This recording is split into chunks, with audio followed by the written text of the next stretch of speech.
Tribuna Comunidade está começando agora e o nosso segundo convidado é o secretário estadual de Desenvolvimento Econômico, Ciência e Tecnologia, Paulo Alexandre Barbosa. Paulo, muito obrigado pela sua presença aqui. Eu que agradeço. Boa noite. Boa noite, Eduardo. Boa noite aos internautas que nos acompanham. Grande prazer estar aqui participando desse importante projeto Tribuna Comunidade. Legal, Paulo. Bom, em primeiro lugar, é bom lembrar, né, que o Paulo Alexandre Barbosa foi eleito deputado estadual com mais de 215 mil votos, o segundo mais votado, e a convite do governador Geraldo Alckmin assumiu essa secretaria. E essa secretaria, Paulo, para o nosso amigo internauta, qual é o papel dela exatamente? Ela é uma secretaria nova, ela foi a união de algumas secretarias no governo Alckmin. Como é que funciona o seu trabalho hoje? Olha, Eduardo, essa secretaria, a Secretaria de Desenvolvimento Econômico, Ciência e Tecnologia, ela é responsável por todo o ensino superior do Estado de São Paulo. Então, a ela estão vinculadas a USP, Unesp, a Unicamp, são as universidades públicas do Estado de São Paulo. Também responsável por todo o ensino técnico e tecnológico, ou seja, todas as FATECs e ETECs espalhadas por todo o Estado de São Paulo estão vinculadas à Secretaria de Desenvolvimento. Então, no campo da educação, tem uma grande responsabilidade. Também no fomento à pesquisa, a FAPESP, que é o órgão do Estado responsável pelo fomento à pesquisa, que recebe 1% da arrecadação estadual, ela está vinculada à Secretaria. E também cuida da questão econômica, né? Então, todos os grandes investimentos que são feitos no Estado, as empresas que se dedicam a investir no Estado de São Paulo, tem como porta de entrada a Secretaria estabelece a relação com a iniciativa privada para garantir a solidez da economia paulista e garantir o papel de destaque que São Paulo tem dentro do cenário de desenvolvimento nacional. São Paulo hoje tem uma economia que responde por 33% do PIB, tem aqui no seu estado 40% do mercado consumidor, são números bastante expressivos em termos de Brasil, que a Secretaria tem a responsabilidade de administrar. Ora, é uma secretaria estratégica, como você falou, importante. Você é o mais novo ou um dos mais novos secretários do governo Alckmin? Nós temos o Bruno também, que é da região. Isso, meio ambiente.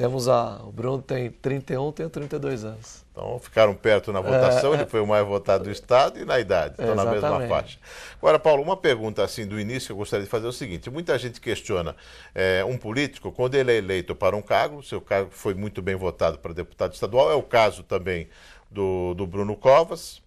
É o caso também do Márcio França como deputado federal, que foi para a Secretaria de Turismo, em que o político é eleito e acaba indo para uma secretaria.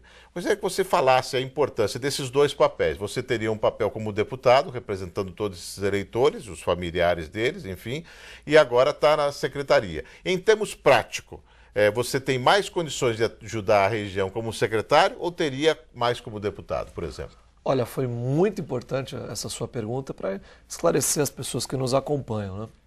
Primeiro, sem dúvida alguma, como secretário, a gente cumpre um papel importante. Como deputado estadual, acho que nós, no primeiro mandato, tivemos a possibilidade de destinar recursos importantes para a Baixada Santista, através das emendas parlamentares. Acho que o destaque do nosso trabalho, do mandato, foi essa possibilidade que nós conseguimos viabilizar de recursos para a área da saúde, para a área da educação, que nós sabemos que são áreas importantes no movimento da Baixada Santista.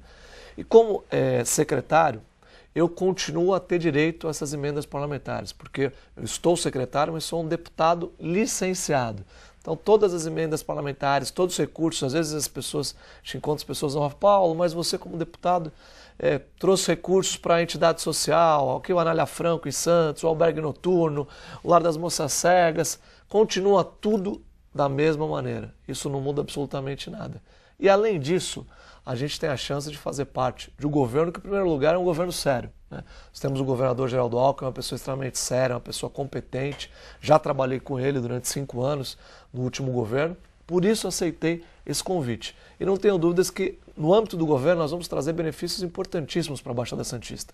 Já foi assim, nós estivemos aqui na última semana trazendo o governador Geraldo Alckmin para a região e nós preparamos essa agenda metropolitana, ajudamos aí no âmbito do governo a organizar as ações, viabilizar as demandas e foram mais de 5 bilhões de reais de investimentos para a Baixada Santista. Na verdade, 5,3 bilhões de reais. E a nossa Secretaria de Desenvolvimento, ela foi responsável por anunciar só aqui para a Baixada a USP, que é uma conquista histórica, a retomada dessa questão da universidade pública, era um sonho de muitos homens públicos, de mulheres públicas, na verdade, que se dedicaram a essa questão, que hoje é um sonho realizado.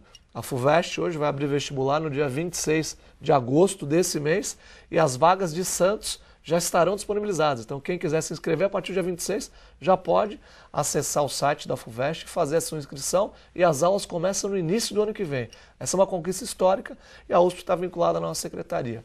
Além disso, o projeto da FATEC, na Hospedaria dos Imigrantes.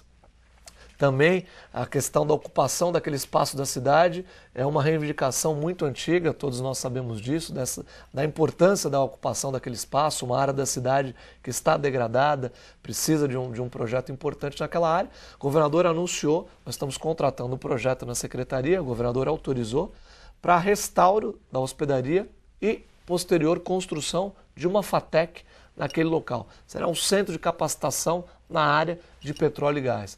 Nos próximos 20 dias nós já estamos assinando o contrato com a USP, que vai fazer todo o restauro, todo o projeto de restauro e o projeto executivo daquele espaço. Além disso, temos a ETEC aqui no Guarujá, que o governador também anunciou, uma nova unidade de ETEC aqui no Guarujá, os cursos rápidos, o Via Rápida, tudo isso vinculado à Secretaria de Desenvolvimento Econômico. Então veja só a importância, eu digo sempre que dentro desse cenário que a gente está vivendo, Eduardo, de chegada do pré-sal, a expansão da atividade portuária, nós temos grandes desafios. A questão da infraestrutura é muito importante, as questões ambientais são relevantes, mas, na minha opinião, nada é mais importante do que a qualificação, do que a educação. Nós precisamos preparar a população da Baixada Santista para essas oportunidades que vão surgir, porque elas vão surgir de qualquer maneira. E se a nossa população não estiver preparada, outras pessoas vão chegar de fora e vão ocupar essas oportunidades que originalmente podem ser das pessoas que vivem aqui. Por isso a importância do Via Rápido Emprego, de FATEC, de ETEC e da própria USP, que é a melhor universidade da América Latina e uma das melhores do mundo, que agora terá sede em Santos, um campus ali na Vila Matias, na Escola Cesário Basso. Acho que são conquistas importantes. Isso tudo só é possível dentro do âmbito da Secretaria, porque a gente tem esse trabalho de atuar no governo, de sensibilizar o governador Geraldo Alckmin. Então, acho que a minha atuação como secretário e como deputado licenciado, ela acaba sendo mais positiva em termos de resultados para a Baixada Santista. Muito bom. Desde que anunciamos a sua presença aqui no Tribuna Comunitária, temos recebido várias perguntas e na segunda parte desse bate-papo vamos fazer todas as perguntas. Muitas chegaram sobre a educação, para a sua atuação anterior como secretário adjunto de Educação e várias outras questões que vão ser encaminhadas aqui durante o nosso programa. Eu que tenho uma curiosidade pessoal. Como filho do ex-prefeito Paulo Gomes Barbosa, saudoso Paulo Gomes Barbosa, quando é que você percebeu, quando é que você descobriu o interesse pela política, que estava presente na sua casa desde que você era criança, obviamente. Como é que você percebeu e sentiu vontade de entrar para a política? Olha, Eduardo, eu nasci em 1979 e em 1980 meu pai se tornou prefeito da cidade. Então, desde cedo, desde 1 ano de idade, eu acabei convivendo nesse ambiente político, acompanhando meu pai. A atividade como prefeito é uma atividade que requer uma dedicação muito grande, então muitas vezes a única maneira de ver o meu pai era indo até o gabinete para fazer uma visita, para tomar um lanche, que a gente saía da escola muitas vezes. Estudei minha vida inteira no Colégio Santista, então a gente saía ali da 7 de setembro, ia até o Paço, tomava um lanche com meu pai e ia para casa, para poder conviver, porque o pai chegava à tarde, saía muito cedo. Então aquele ambiente sempre fez parte da minha vida. E depois disso, no colégio, eu participei de comissão de formatura, o Grêmio Estudantil, na faculdade, o diretório acadêmico. Acho que foi um processo que acabou se desencadeando, lógico, desde cedo pelo exemplo do meu pai, que isso é o mais relevante, foi a presença, a figura dele que me inspirou a ingressar na vida pública. E esse processo foi se dando na escola, na faculdade, até que eu tivesse a oportunidade de atuar no governo do estado e depois concorrido às eleições aí em 2006 como deputado estadual, recebendo a confiança da população. Agora, Paulo, e essa ligação com o governador Geraldo Alckmin, já do PSDB, você está há quanto tempo? Então, o PSDB é meu único partido, eu só fui filiado ao PSDB, e quando eu trabalhava no governo Geraldo Alckmin, em 2001, são 10 anos, já uma década já, estou ficando já velho aqui. Em 2001, em 2002 o governador me convidou para entrar no PSDB, né? E ele, inclusive, foi responsável por assinar a minha ficha de filiação, abonou a minha filiação. E acabei militando dentro do PSDB, atuando e estimulado por ele, fui candidato também a deputado estadual em 2006. Posso dizer que dentro do PSDB ele é o nosso padrinho político. As perguntas continuam chegando aqui, enquanto o Paulo falava da ligação e do conhecimento da ligação com o governador Geraldo Alckmin. As perguntas vêm daqui a pouco. Ainda estamos nessa fase inicial do bate-papo, Paulo, e que a gente está mostrando ao internauta, da tvtribuna.com, um pouco mais da sua carreira política, da sua atuação. Você foi secretário adjunto de Educação. E uma questão muito polêmica durante todo o tempo foi a progressão continuada, né? Que muita gente condenou o governo do PSDB por conta disso. Que avaliação você faz isso hoje? Foi um acerto ou foi um erro do governo? Olha, a progressão continuada é muito importante, é uma questão polêmica e acho que ela foi muito mal explicada, discutida com a sociedade, porque, de fato, o que é a progressão continuada? Primeiro, olha, existe um conceito que é transmitido à sociedade que a progressão continuada é a aprovação automática. Quer dizer, olha, aluno que não vai para a escola, que tem nota baixa, enfim, passa direto. Primeiro que isso não é verdade, existem algumas regras, né? A questão da presença, por exemplo, quem não tem 75% de presença, ele já automaticamente está reprovado. Além disso, a maneira da gente melhorar o ensino público, Eduardo, não é reprovar o aluno, porque hoje, se o aluno vai para a escola, se ele tem uma presença no ambiente da escola, um jovem, e ele vai, não consegue aprender, não consegue evoluir, a culpa não é desse aluno, a culpa é do sistema. O sistema precisa ser aprimorado. E o sistema passa pela responsabilidade do Estado, do poder público, sim, que tem a sua parcela de responsabilidade que é enorme, a infraestrutura das escolas, a estrutura adequada, o ambiente escolar para que o aluno possa desenvolver o seu processo de ensino-aprendizagem, as condições que são oferecidas aos professores, que todos nós sabemos que não são as condições ideais, e é importante que o Estado possa cumprir o seu papel nessa direção de valorização do educador, tanto no que se refere ao salário, quanto também à oportunidade de qualificação, de capacitação. E essa discussão política que se deu em torno da... Primeiro que eu acho que qualquer discussão política em torno da educação, ela é prejudicial. A discussão na educação tem que ser técnica. Na verdade, o governo do PSDB, aqui em São Paulo, implantou a progressão continuada, mas não começou a progressão continuada com o governo do PSDB, não. Quem implantou a progressão continuada em São Paulo foi o governo do PT. Foi a prefeita Luísa Erundina, a prefeita da capital, que iniciou a progressão continuada. E, no meu ponto de vista, acertadamente. E a progressão continuada, se você fizer uma análise, Eduardo, dos grandes países do mundo que se desenvolveram, se tornaram potência, a gente pegar aqui a Coreia, por exemplo, que hoje é referência. Qual a metodologia utilizada lá? Progressão continuada. No Chile, que é o país mais desenvolvido em termos de educação na América do Sul, progressão continuada. Então, o cerne da questão, a base do problema, não é o processo, e sim as condições que são oferecidas, que essas condições precisam melhorar, tanto para os educadores quanto no âmbito da escola, para que a gente possa avançar e construir uma educação de qualidade.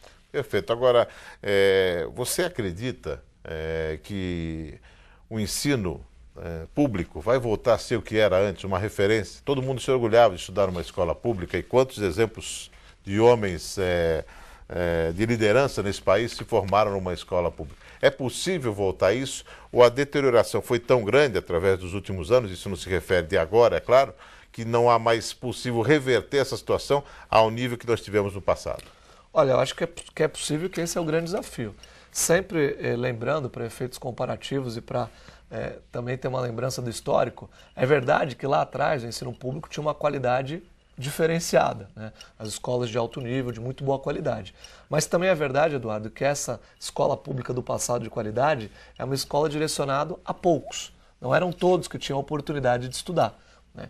E, na verdade, o que foi feito nos últimos anos? Um grande esforço para universalização do ensino fundamental, do ensino médio, de dar oportunidade a todos de estudar. E o que aconteceu?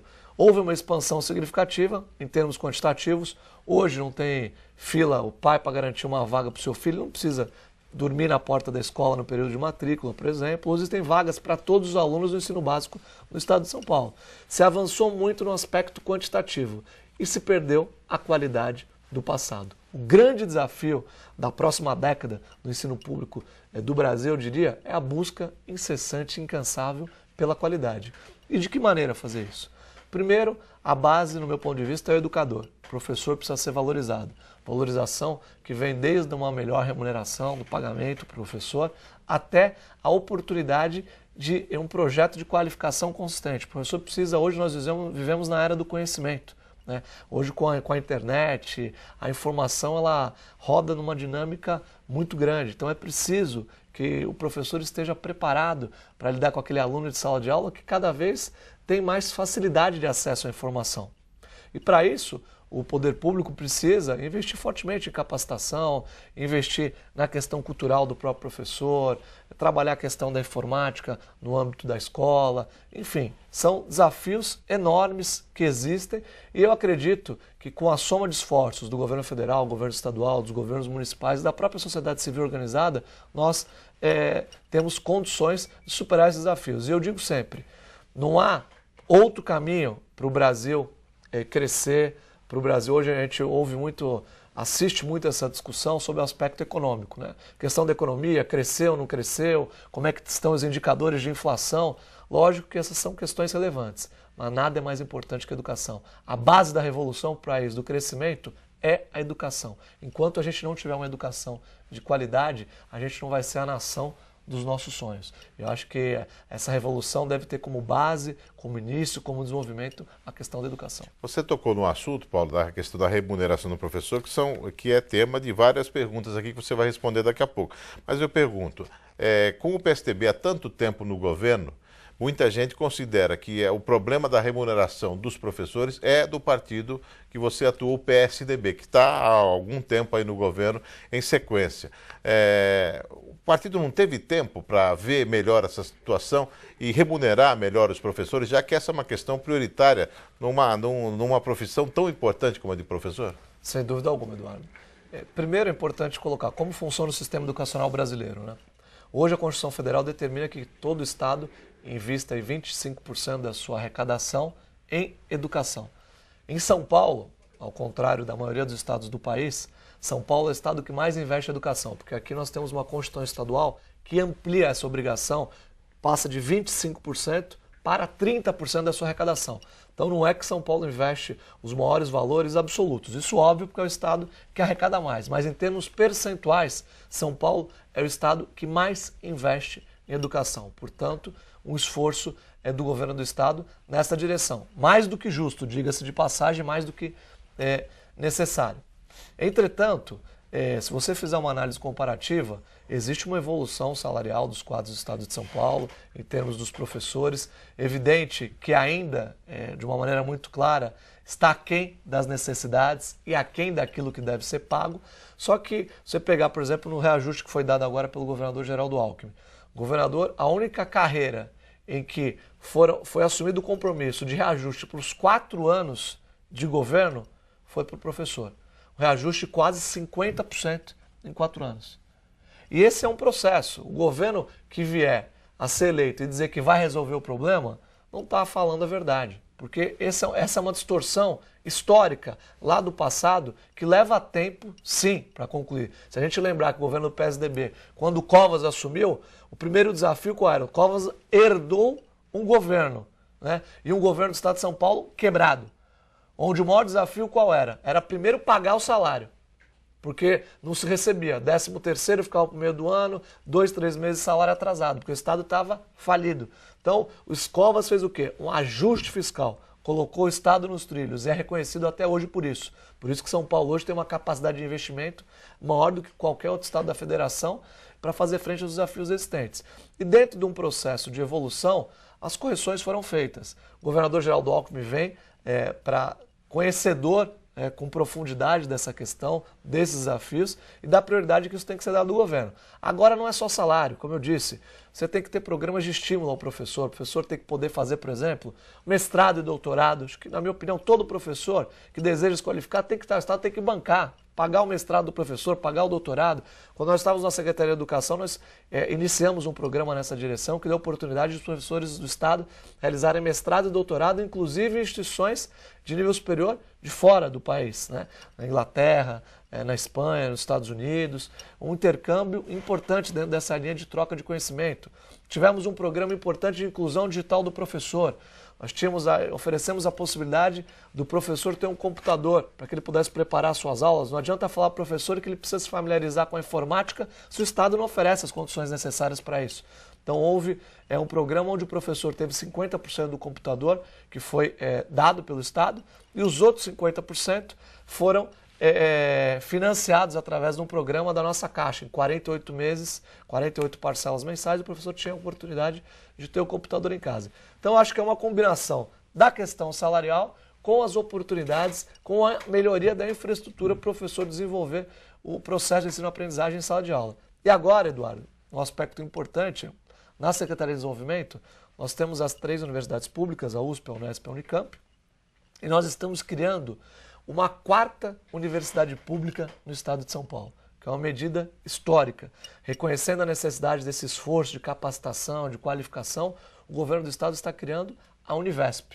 A Univesp será uma universidade virtual que utilizará os recursos da internet, os recursos da educação à distância, para promover capacitação em todo o estado de São Paulo, especialmente aos professores.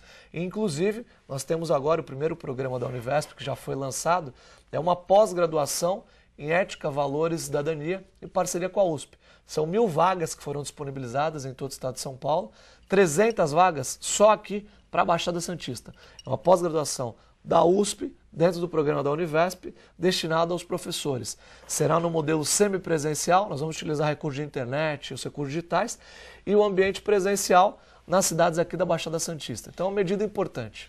Secretário, antes de passar as perguntas, uma outra questão. Você já viveu essa experiência como deputado, como filho do ex-prefeito, como deputado, e agora como secretário. A questão metropolitana, a região não demorou demais para avançar nisso? Pensando em problemas pessoais ou locais, picuinhas, se perdeu muito tempo discutindo, conversando e nada de prática avançou. Hoje, de fato, pode-se dizer que isso é uma realidade e quando se pensa num problema, tipo VLT, se pensa de uma forma metropolitana? Olha, eu acho que realmente nós perdemos tempo em relação a algumas questões importantes. Nós temos aí questões que estão sendo discutidas há muito tempo. É evidente que questões de grande complexidade precisam de um tempo para amadurecer, porque você não executa grandes obras, né, e questões de alta complexidade de um dia para outro. Mas eu acho que nós precisamos avançar, precisamos acelerar, né? Não dá mais para a gente ficar discutindo o projeto do VLT, se o VLT sai ou não sai, a questão da ligação seca Santos-Guarujá, que se arrasta há quase 70 anos. E eu vejo que nós procuramos, dentro do governo, fazer essa discussão em termos metropolitanos. Tanto é que o governador esteve aqui na última semana para anunciar investimentos para a região metropolitana da Baixada Santista, considerando o todo, né, a questão relacionada aos 9 municípios da Baixada. E um dado importante também, Eduardo, dentro dessa linha de desenvolvimento da Baixada, da importância da região metropolitana, nós estamos fazendo o quê? Cada cidade, por exemplo, tem o seu plano diretor. Habitualmente, nos últimos anos, a gente assiste discussões das cidades que reformam seus planos diretores, mediante as votações que são realizadas nas câmaras municipais, mas até hoje não tem um plano diretor metropolitano. Um plano diretor que possa considerar a realidade e as necessidades da nossa região. Por isso, uma das funções da Secretaria de Desenvolvimento Econômico é estimular o desenvolvimento das regiões do estado de São Paulo, inclusive observando as suas vocações econômicas. Então, dentre as medidas que foram anunciadas pelo governador e de responsabilidade da nossa secretaria, está a criação de um plano diretor estratégico metropolitano.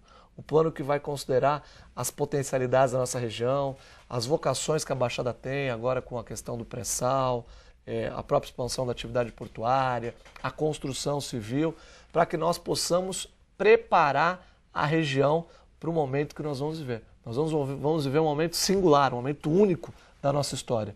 E para que a gente possa aproveitar essas boas oportunidades, é preciso planejamento estratégico. Por isso, esse plano diretor, que nunca foi feito, será realizado a partir de agora com recursos da Secretaria de Desenvolvimento Econômico em convênio com a Agência Metropolitana, que é o órgão aqui do Estado responsável por implantar as políticas metropolitanas. E eu só vejo como a Baixada crescer e avançar se nós tivermos essa visão metropolitana. Dos prefeitos, que é importante, de cooperação.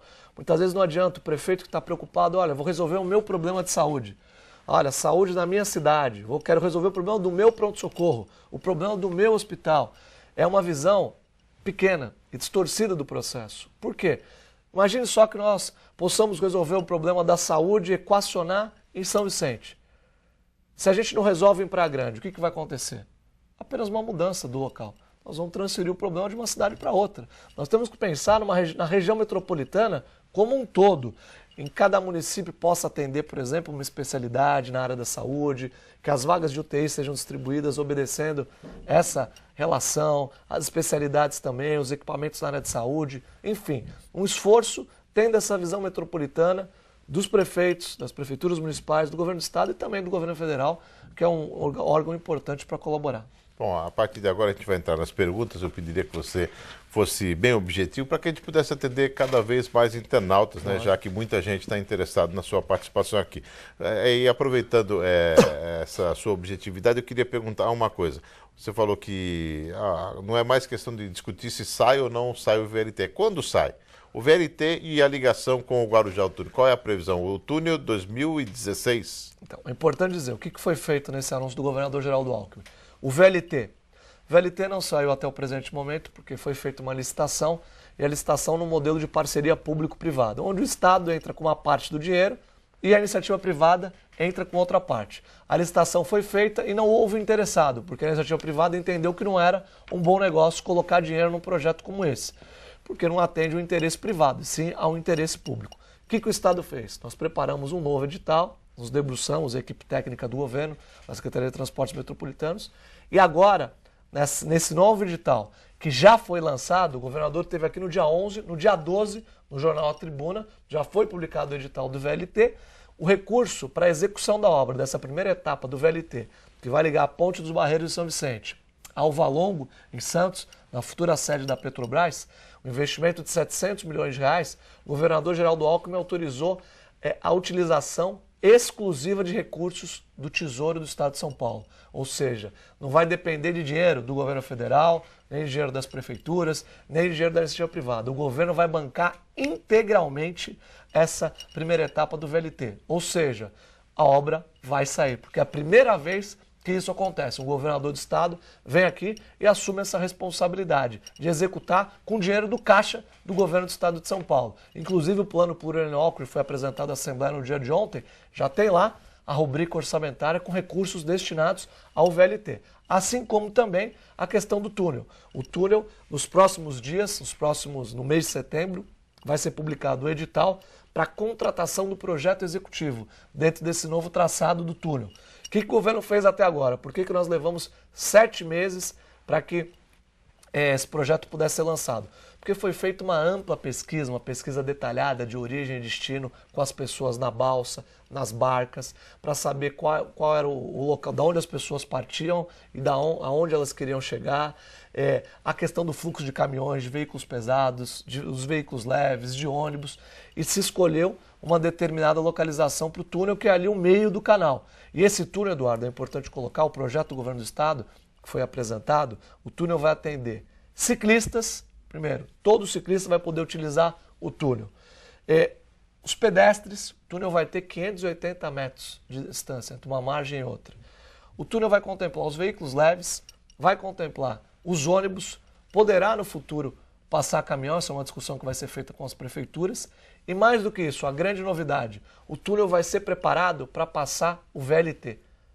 O VLT terá a possibilidade de passar no próprio túnel, ou seja, ligando a cidade de Santos à cidade do Guarujá. O projeto executivo será iniciada a contratação agora, com a publicação do edital, que acontece no próximo mês, no mês que vem. Contratado o projeto, a expectativa é que leve 1 ano, Eduardo, devido à complexidade, para ficar pronto. No final do ano que vem, se licita a obra, em 2013 começa a obra, são 36 meses para fazer a obra. E essa é a medida mais acertada. E o governador, só para concluir, ele não está importado em entregar a obra, porque nesse cronograma vai ficar pronto no próximo governo, mas vai se iniciar no governo Geraldo Alckmin. Mas é a atitude mais responsável. E mais uma vez, o governador vai colocar dinheiro do Estado para a realização dessa obra, porque é uma obra prioritária, não só para a Baixada Santista, mas para o governo do Estado e para o Brasil. Vamos às perguntas, então, o secretário Paulo Alexandre Barbosa. A gente está acessando o tvtribuna.com e mandando as suas questões. Falando em VLT, o jornalista Teógenes Oliveira Neto pergunta como ficará efetivamente o atendimento à Praia Grande pelo VLT. Os sistemas serão integrados por quantos modais? Então, nessa primeira etapa, nós teremos o VLT ligando a Ponte dos Barreiros de São Vicente até o Valongo, onde ficará a sede da Petrobras. Por que Santos e São Vicente nessa primeira etapa? Porque são as duas cidades que registram o maior número de deslocamentos diários. Mais de 120 mil pessoas se deslocam entre Santos e São Vicente todos os dias aqui na Baixada Santista. Por isso, a opção por essa primeira etapa nas duas cidades. Concluída essa primeira etapa, teremos a etapa seguinte, que aí vai atender a área continental de São Vicente, a Praia Grande, o Litoral Sul e também numa outra etapa a expansão aqui para o lado do Guarujá. Ou seja, a expectativa no longo prazo é de atender todos os municípios da Baixada Santista, integrando de fato o transporte metropolitano. Entretanto, nessa primeira etapa, Santos e São Vicente são as cidades escolhidas. A Camila Donato, pelo Twitter, mandou pergunta. Secretário, como funciona o Via Rápida SP São Paulo para estudantes? Olha, o Via Rápida é um programa de qualificação. Hoje nós temos as FATECs, ETECs do Estado de São Paulo. FATECs são cursos de 3 anos de duração, as ETECs, cursos de 1 ano e meio, 2 anos de duração. E nós criamos esse novo programa de qualificação profissional que é o Via Rápida. São cursos rápidos de 1 a 3 meses de duração, carga horária média de 250 horas, justamente com o objetivo de preparar a população, principalmente com baixa escolaridade, para a inserção no mercado de trabalho. Ele nasceu da necessidade que nós identificamos de que muitas vagas no mercado de trabalho não são preenchidas por falta de profissionais qualificados. Então o Estado vai fazer mais um esforço de qualificação através desse programa. Para participar, basta ter 16 anos completos, morar no Estado de São Paulo e ser alfabetizado. São as únicas 3 exigências. São mais de 2.000 vagas aqui para a Baixada Santista, para atender a população, mais de 30 mil no estado de São Paulo. E muito importante a qualificação, porque quem busca um emprego sabe que, estando qualificado, já é difícil. E sem a qualificação, é mais difícil ainda. E um dado importante, Eduardo, aproveitando aqui a oportunidade, quando a gente ouve muitas notícias dizendo, olha, o desemprego está diminuindo no país. É uma meia-verdade, porque ele diminui geralmente. Mas se você tem por base a classe da população mais pobre, a faixa mais pobre, o desemprego tem só aumentado. Ou seja, quem tem menos recurso tem mais dificuldade de encontrar emprego. Por isso, o Via Rápida foi lançado e está tendo uma procura bastante grande. São mais de 150 mil inscritos para 30 mil vagas. O secretário, o Lucinaldo da Cota 200 Cubatão. Gostaria de saber em que posição se encontra a vinda da PoliUSP para Cubatão e se vier, se tem alguma previsão de data e local. Olha, a USP, como eu disse, nós teremos o campus da USP aqui em Santos, que na verdade vai atender a região metropolitana da Baixada Santista, dentro dessa visão metropolitana que a gente estava falando, Eduardo. É importante que esse equipamento atenda a Baixada como um todo. Agora a USP terá no futuro outros espaços, centros de pesquisa, outros ambientes de sala de aula, e aí sim pode-se estudar a possibilidade, isso que está sendo tratado, de que Cubatão seja contemplado, até porque já teve uma unidade da PoliUSP no passado. Mas nesse momento, a USP fez a opção por Santos em função do parque tecnológico que está sendo desenvolvido aqui na cidade e das condições da questão do pré-sal, mas isso não exclui a possibilidade de uma unidade da USP em Cubatão e também em outras cidades da Baixada. O Olavo, estão chegando mais perguntas aqui, obrigado, Xenda. Quer saber, o Olavo do Gonzaga quer saber o que você sente ao se deparar com a concha acústica no Canal 3 abandonada pelo poder público, ao contrário da Fonte do Sapo, que recebe eventos culturais e artísticos. Olha, Olavo, acho lamentável, né? Porque é um equipamento público importante, histórico na cidade, que poderia ser melhor aproveitado. Eu vejo que precisa ser encontrada uma solução dentro do bom senso, do equilíbrio, de que aquele local possa ser realmente utilizado em prol da população. O espaço democrático, a praia é o espaço mais democrático que nós temos. A concha acústica ali é uma oportunidade que as pessoas tenham acesso a apresentações culturais, artísticas, difundir a cultura da nossa cidade e valorizar os nossos artistas, que são muitos e de alta qualidade. A concha acústica foi feita no governo do... Foi feita no governo do meu pai, como prefeito. Uma grande satisfação. Assim como a entrada da cidade, foi a última reforma feita ali para a entrada da cidade, foi com o Paulo Gomes Barbosa. Foi, e isso, hoje chegando aqui, na verdade quase cheguei atrasado porque a entrada da cidade A gente sabe o trânsito que tem na entrada da cidade, difícil, e precisa também de melhorias que estão sendo estudadas, né? Porque, como você lembrou, a última intervenção feita lá foram há 30 anos atrás, né? Ou seja... O número de carros aumentou muito, bastante. A estrutura mudou completamente. Carro, caminhão, ônibus, tudo, né? É verdade. Roger Amaral pergunta, após 8 meses do senhor ter aceito o convite para assumir uma Secretaria de Estado, licenciando-se do cargo de deputado, qual avaliação faz dessa decisão, em termos de resultado para a nossa região? Foi positivo? Olha, muito feliz.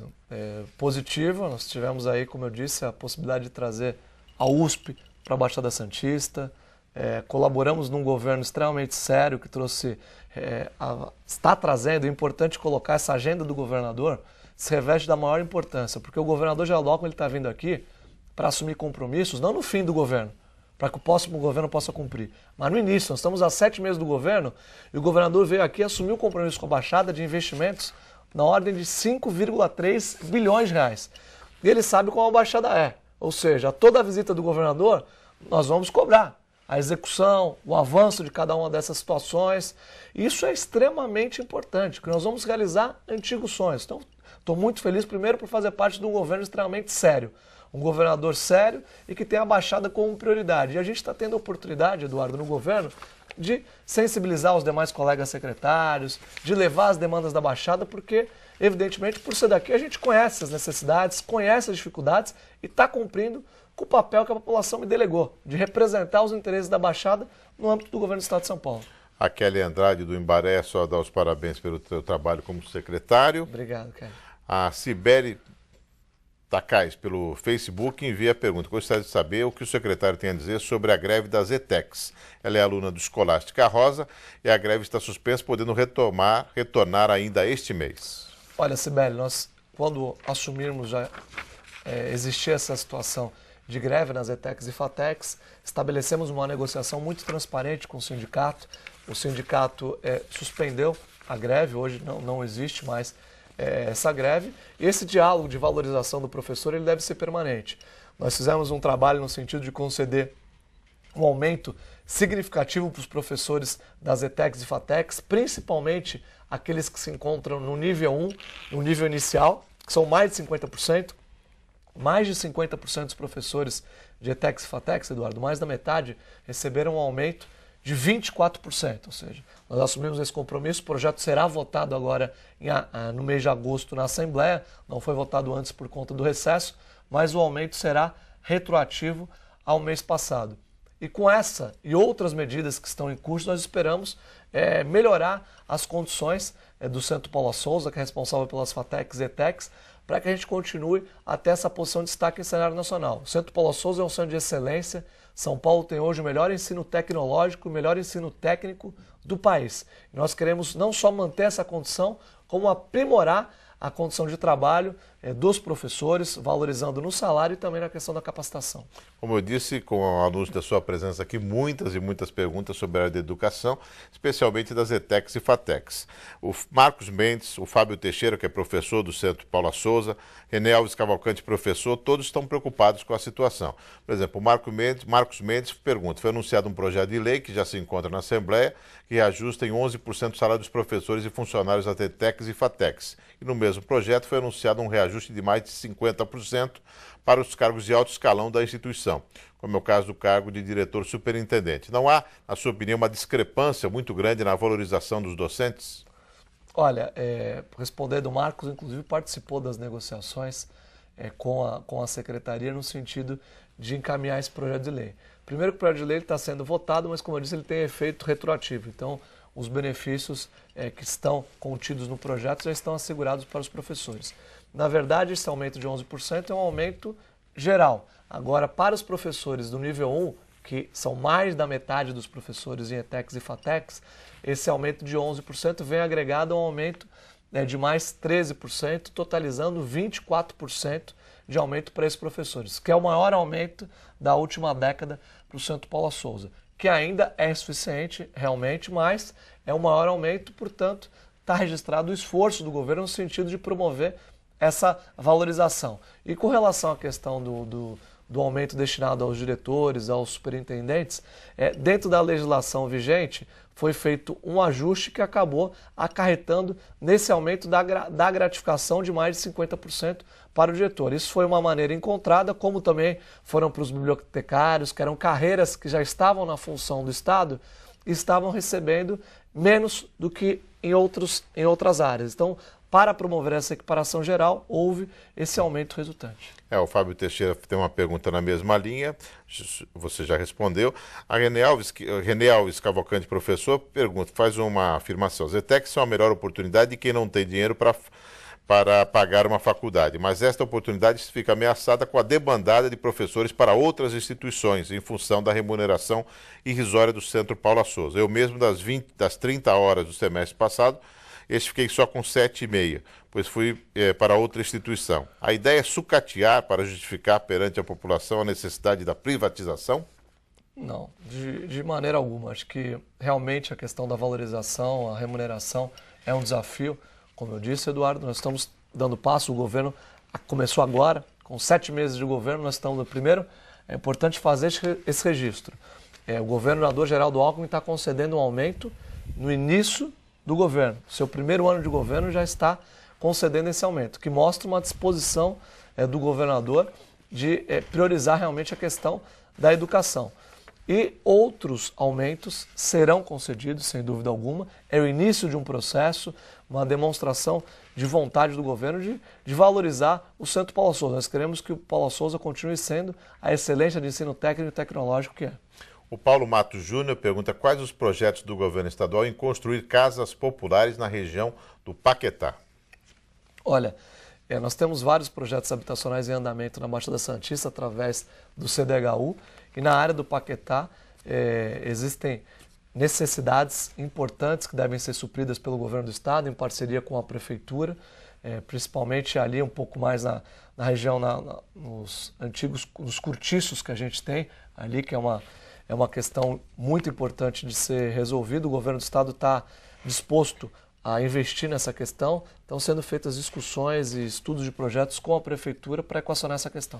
O Wilson Caetano, que é o presidente do Projeto Emily, que é uma pessoa que eu tenho muito carinho porque batalha aí desde que infelizmente perdeu a sua filha na porta de casa, quando um outro adolescente foi roubar a sua máquina fotográfica, né, e acabou atirando contra a menina.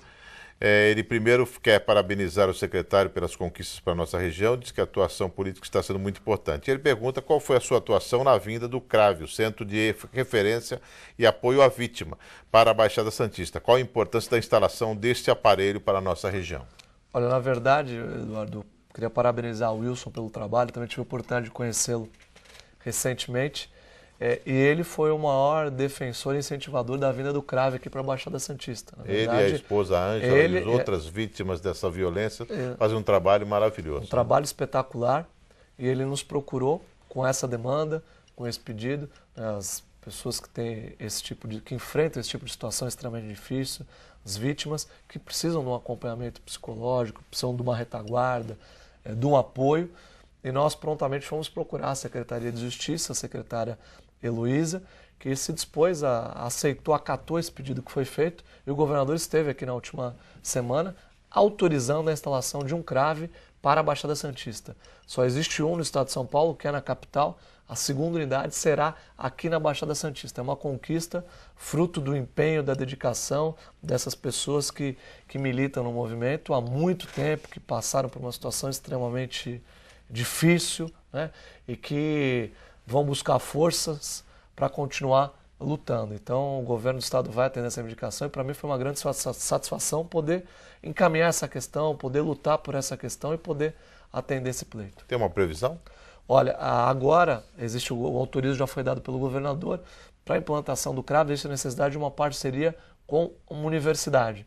E essa parceria eu tive ontem reunido ainda com o reitor da Unisantos, inclusive discutindo essa parceria, e nos próximos dias aí, no mês que vem, muito provavelmente, nós teremos a possibilidade de formatar o convênio para que o CRAVE possa ser, ainda esse ano, para que ele esteja em funcionamento.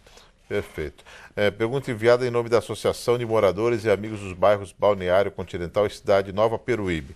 Quando teremos um curso técnico em organizações sociais do terceiro setor aqui na região metropolitana da Baixada Santista? Olha, nós vamos ter um curso técnico em organizações sociais aqui na ETEC de Santos. Será a primeira, nós estamos trabalhando, essa era uma proposta nossa como deputado estadual, de preparar profissionais para atuar no terceiro setor. Nós não tínhamos cursos técnicos nessa área no Centro Paula Souza e estávamos trabalhando na concepção, na grade curricular, e a ideia é já para o próximo ano oferecer esse curso de técnico na área social para a ETEC aqui de Santos e, logicamente, expandir para as outras ETECs aqui do estado de São Paulo e também da Baixada Santista. Pelo Facebook, a Solange Neves, de Peruíbe, mandou a pergunta: o que está faltando para o governo do estado e o governo federal compreenderem a necessidade da retomada do funcionamento do ramal ferroviário que liga Santos a Cajati? Olha, a questão da ferrovia, do investimento do modal ferroviário é uma questão muito importante para o estado de São Paulo, para a Baixada Santista. Hoje, das cargas que são movimentadas no estado de São Paulo, mais de 90% são movimentadas através das rodovias. Existe uma saturação do modal rodoviário, até tendo em vista esse aumento da movimentação aqui no Porto, por exemplo, com o Polo Industrial de Cubatão. Então é preciso investir nesse modal alternativo, no modal ferroviário e também no modal hidroviário, Eduardo, para que a gente possa diversificar e transportar não só as cargas, mas também o transporte de pessoas. Gabi Bechara pergunta afirma que está concluindo o ensino médio e pergunta se existe previsão de novos cursos técnicos do estado aqui na região. Teremos uma nova ETEC no Guarujá, foi autorizada pelo governador na semana passada. Vamos ter a FATEC em Santos, que será na Hospedaria dos Imigrantes. Devemos começar aí até o final do ano que vem as obras, porque nós estamos agora numa fase de projeto. E vamos também ampliar os cursos dentro das unidades já existentes. Além dos cursos do Via Rápida, teremos cursos técnicos aqui na escola em Santos, especialmente. Ela é de Santos, a Gabi? Não citou. Em Santos nós vamos ter aqui na Escola Estadual Bartolomeu de Gusmão, ali no Sabuó. Nós vamos oferecer cursos técnicos já a partir de 2012. E muita gente pergunta nessa questão da educação, por causa do seu trabalho e tudo mais. E sobre curso, Estela Marques, é possível que a USP tenha cursos voltados para outras áreas, além de petróleo e gás? Certamente, esse é um primeiro passo. Nós estamos trazendo aqui a Escola Politécnica da USP, que é uma escola de muita qualidade, alta referência. E, primeiro, curso de graduação em Engenharia de Petróleo. Teremos também já para o ano que vem mestrado em Sistemas Logísticos. E a ideia com a vinda da USP é ampliar não só o número de vagas nesses cursos, mas também a criação de novos cursos para atender a demanda aqui da Baixada Santista.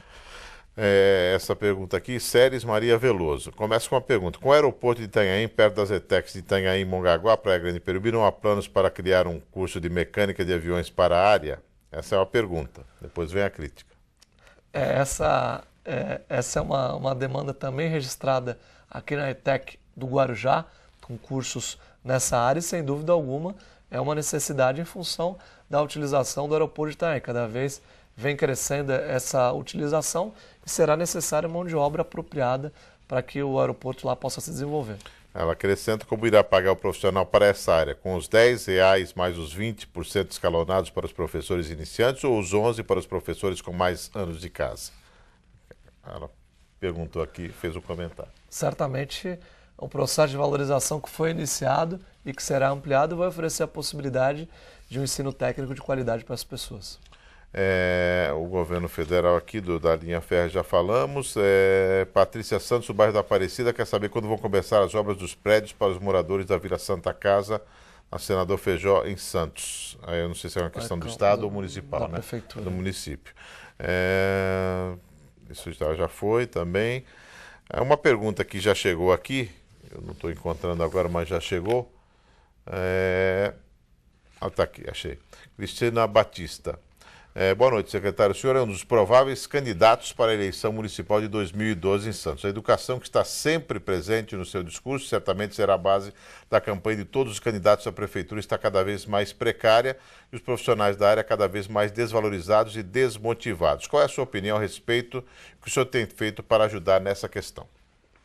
Olha, como eu disse, a questão da educação é uma questão prioritária, acho que de todos os governos, não existe outro caminho para que o nosso país possa crescer, se desenvolver, se tornar potência, que não seja o caminho da valorização, da melhoria da qualidade da educação.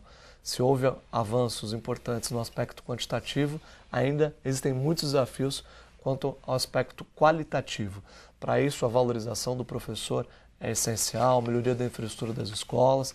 Esse é um tema fundamental. No âmbito do governo do Estado, nós estamos fazendo um esforço grande nessa direção, embora existam grandes desafios ainda pela frente. E eu faço isso, coloco a educação como prioridade, não por discurso, mas por acreditar realmente de que a educação é o grande caminho para que a gente possa avançar. E na Baixada Santista, a educação se reveste uma importância ainda maior por conta do momento que nós vamos viver. A chegada do petróleo, gás, a expansão da atividade portuária, então o esforço aqui precisa ser grande.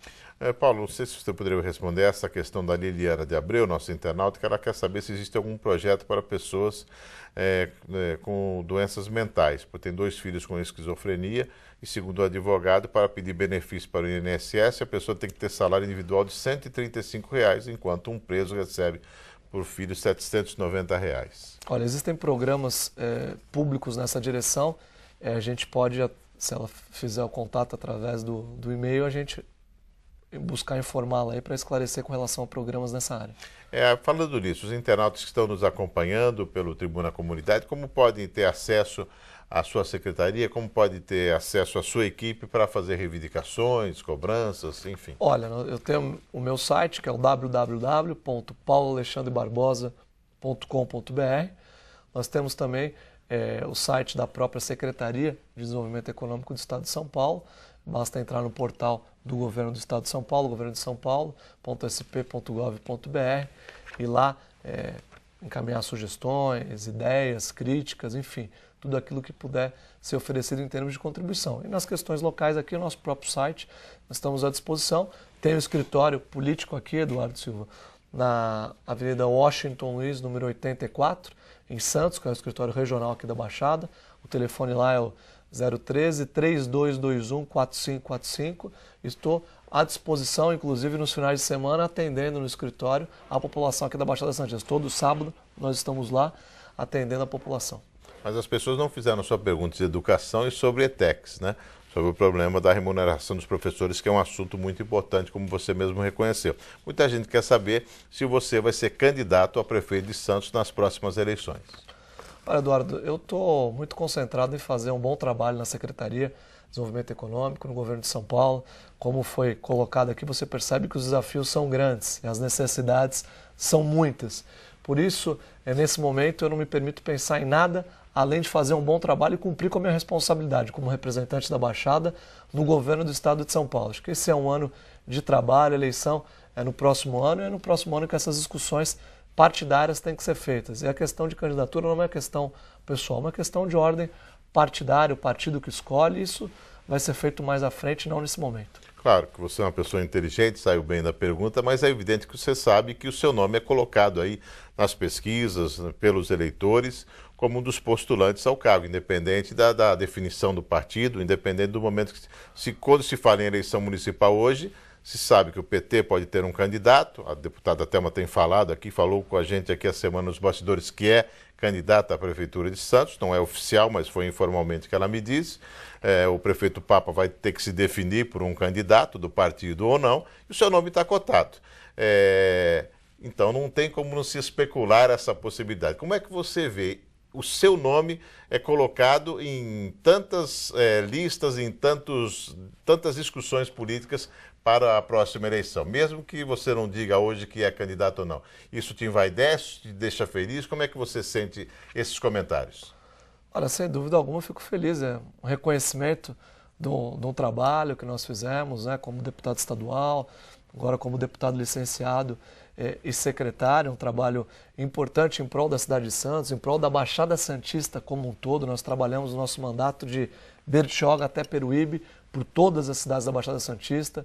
Fui eleito com uma votação bastante expressiva aqui na região, o que, sem dúvida alguma, é um motivo de muita satisfação. Mas eu repito, a melhor maneira de orgulhar, de respeitar os votos que me foram concedidos é fazendo um bom trabalho agora como secretário.